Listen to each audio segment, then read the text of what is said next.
Good evening everyone. Today I'm going to show you how to measure the blood pressure. The instruments required are a stethoscope and a sphygmomanometer. I've already sanitized my hand. Now I'm going to introduce you to my patient. Good evening. Good evening. My name is Dr. Anjana. What's your name? My name is Sandra. How old are you? I'm 22. Okay.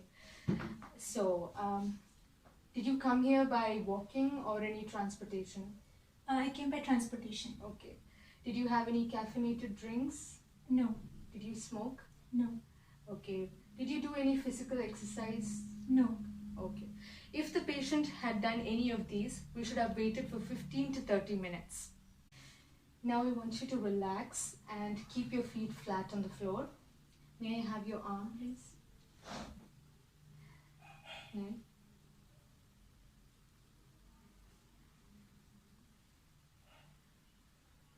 So there's no sign of lesions or scars or fistulas. Now I'm going to be checking the radial pulse for 30 seconds.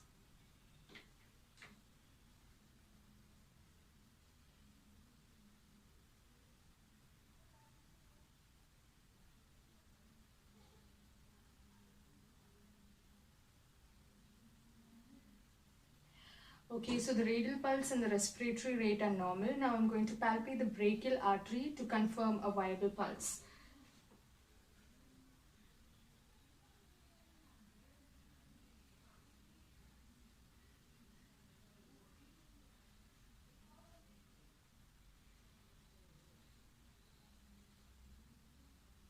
Okay.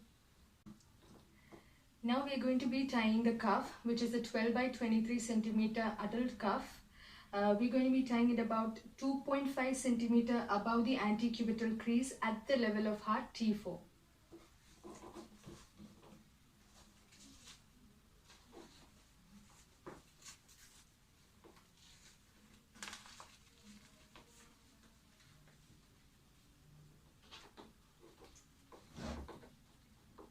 Can you hold this please? 2 fingers please.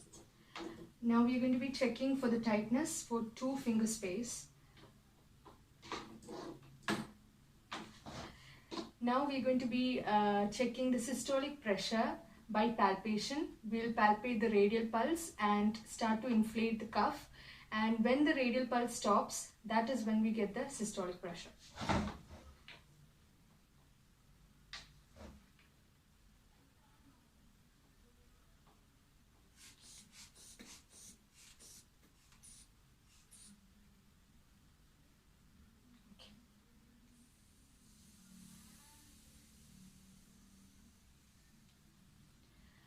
So the radial pulse stopped at 120 mm of mercury. Next, we're going to be adding 30 mm of mercury to the measurement that we got, because to avoid auscultatory gap and to avoid any discomfort and vascular rupture.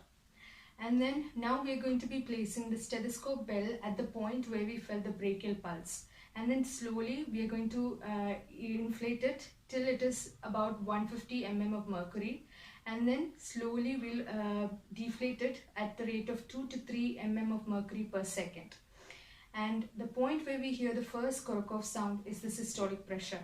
And then the sound will slowly fade and it will disappear. And that is the diastolic pressure. To confirm the disappearance point, listen as the pressure falls for another 10 to 20 mm of mercury, then deflate it to 0.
So the first Korokov sound was heard at 120 mm of mercury, which is the systolic pressure, and the sound stopped at 80 mm of mercury, which is diastolic pressure. So the patient's blood pressure is 120 over 80 mm of mercury, which is normal.